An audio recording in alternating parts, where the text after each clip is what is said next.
Napakasarap pakinggan ng salitang pagbangon.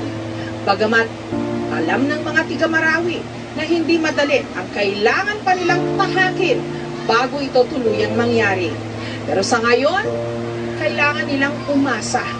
Dahil yun na lamang ang natitira, kailangan nilang mabuhayan ng loob para sa mga darating pa pagsubok.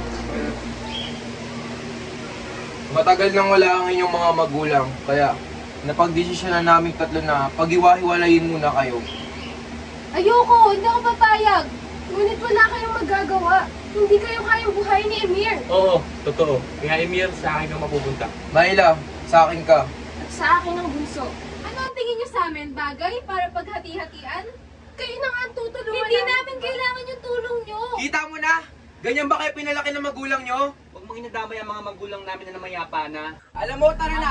Ayoko! Tara na! Pulis yan! Hey! Gusto mo dyan? Ganyan ka! Tumama ka muna. Mag-iipon tayo para makapunta tayo sa Mecca.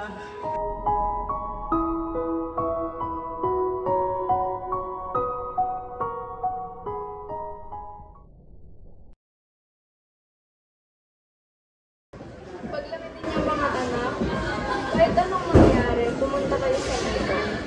Mahal na mahal ko kayo. Ang bunso na si Abdul, naninibago sa lahat, ngunit walang magawa.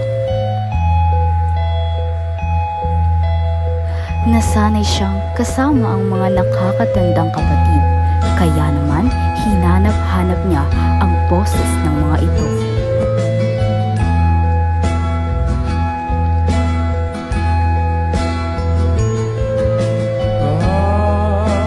Si Myla, ang nag-iisang babae, hindi pa rin matanggap ang nangyari.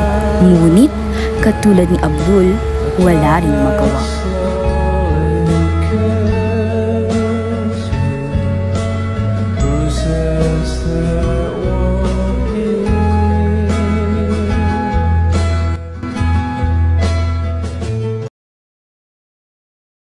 Tiyo, maaari ko bang malaman kung nasaan ang aking mga kapatid ngayon? O kahit kung ano ang kalagayan nila? Ako, iho. Patagal na akong walang balita sa mga kapatid mo. Ngunit, nakasisiguro ako na nasa maganda silang kalagayan. Ang panganay na si Emir, patuloy na naghahanap ng paraan para makapiling muli ang mga kapatid. Ngunit, dumaan na ang ilang taon, siya ay nabigo.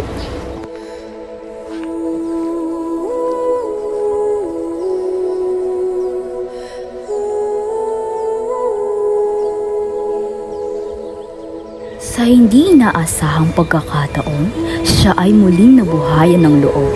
Alam niyang balang araw, magkakasama muli silang tatlo.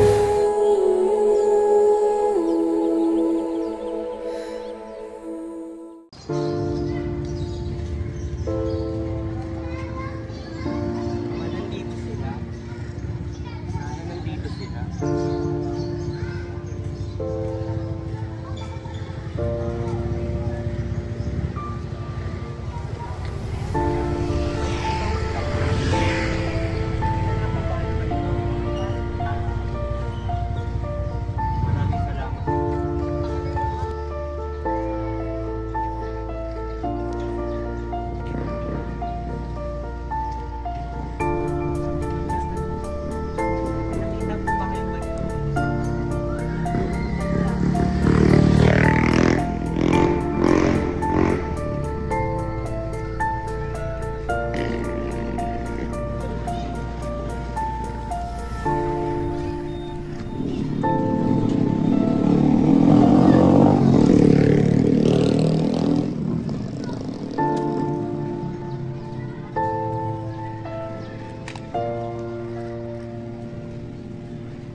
kaya sila?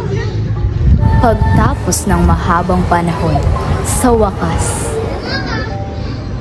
Kuya Emil! Ikaw na ba yan? Myla, Kuya Emil! wakas nagkita na rin tayo. Tagal na kitang hinintay. Kumusta ka, kuya? Okay lang naman ako. Kumusta ka? Okay lang din ako, kuya. Kumusta ka ng sobra? Si Abdul ba yun? Kuya! Ate! Abdul! So, wakas nagkita na rin tayong tatlo. Kaya ko pa sa inyo. Kumusta ka na? Okay lang naman, kuya. So, wakas makakapunta na rin tayo sa Mecca. May ticket na ako. Matutupad na natin yung pangako natin kung naman. Tia Laika, maraming salamat sa pag-aalaga mo sa aking kapatid. Wala ka naman.